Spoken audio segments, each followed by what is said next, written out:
No one ever thought dumping 100 giant tortoises into the middle of a barren American desert could possibly be a good idea. It sounds crazy, right? Tortoises are slow, they need water, deserts are hot, empty places. Most people would think it's a death sentence, but a team of very brave and maybe a little bit crazy scientists decided to try it anyway.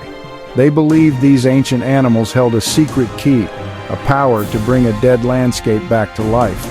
Not just saving tortoises, saving an entire ecosystem from the brink of collapse, one of the most unlikely heroes. What happened next would rewrite everything we thought we knew about deserts. The plan was born out of desperation.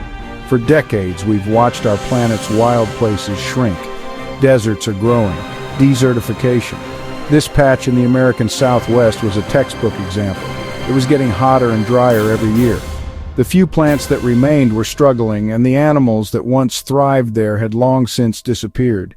Scientists needed a radical solution, something no one had ever dared to attempt before. The choice of the Aldabra giant tortoise was a bold one. Before the tortoises arrived, this corner of the desert was a picture of desolation. Imagine a vast expanse of cracked, pale earth stretching as far as the eye can see.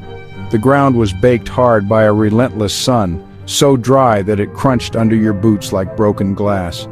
There were almost no trees, just a few skeletal-looking shrubs clinging stubbornly to life, their leaves brittle and brown. The silence was overwhelming, broken only by the whisper of the hot wind as it kicked up dust devils that danced across the empty flats. It was a place that felt forgotten by nature, a ghost of the vibrant habitat it once was centuries ago. Years of overgrazing by cattle and a changing climate had stripped this land of its vitality.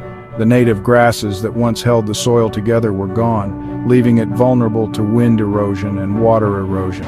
When the rare rains did come, they were violent, washing away the precious topsoil in flash floods instead of soaking in to nourish new life.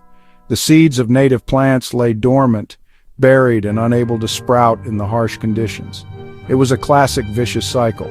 No plants meant no food or shelter for animals, and no animals meant no one to spread seeds or fertilize the soil. The entire system had ground to a halt. Dr. Eris Thorne, a lead ecologist on the project, described it grimly. When we first surveyed the site in 2023, it was an ecological dead zone, he said. We walked for miles and saw no tracks, no burrows, no signs of life beyond a few hardy ants. The land had lost its pulse. The day the tortoises arrived in the spring of 2024 was a sight to behold. A convoy of specially designed, climate-controlled trucks rumbled down a dusty track into the heart of the research zone. One by one, the magnificent creatures were carefully unloaded. These weren't your average turtles. Some of the males weighed over 500 pounds, their shells like giant domed boulders. The team of biologists and conservationists worked with incredible care, gently guiding each tortoise down the ramps and onto the baked earth. For the first time in what was likely centuries, the ground trembled under the weight of a giant herbivore.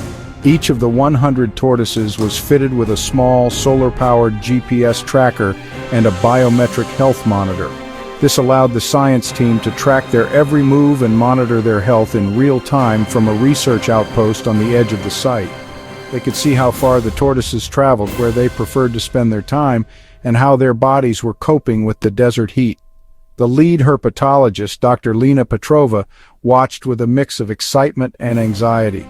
That first day was nerve-wracking, she later recalled in an interview. These animals had spent their entire lives in a relatively stable, humid environment.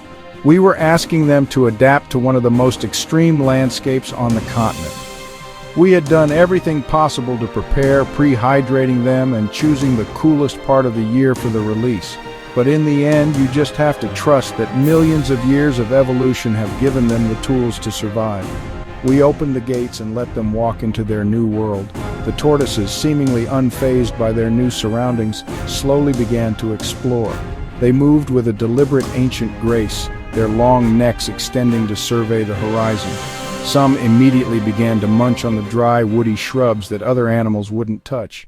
The first few months were, honestly, a tense period of observation filled with daunting challenges and astonishing surprises.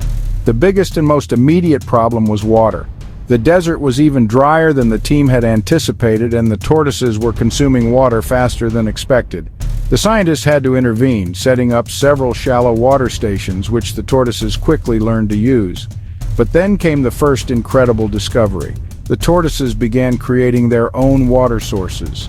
By digging deep burrows, often over 6 feet deep, they exposed cooler, more humid soil. This moisture condensed overnight, providing them with a small but vital source of water. The surprises didn't stop there. Scientists expected the tortoises to be slow and cover very little ground. The GPS data, however, told a different story. These giants were surprisingly active, especially during the cooler hours of dawn and dusk. Some individuals traveled over a mile in a single day, far more than anticipated.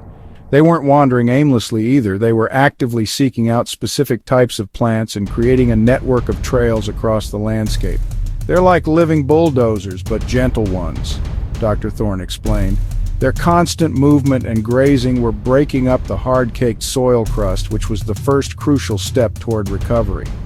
One of the most shocking developments was the tortoises' diet.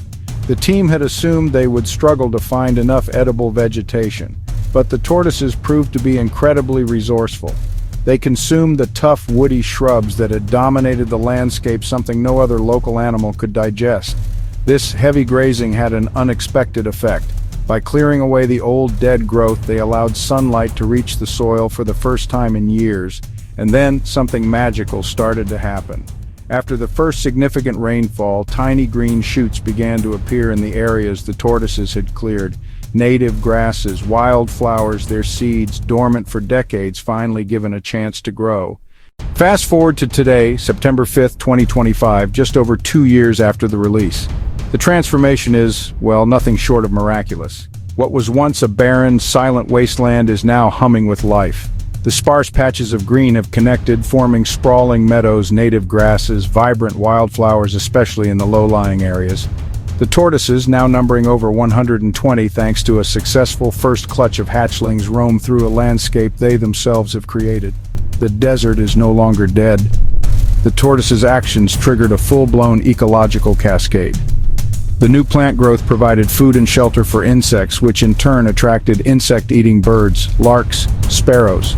The burrows dug by the tortoises became homes for other animals, desert foxes, burrowing owls who found ready-made shelters from the heat and predators.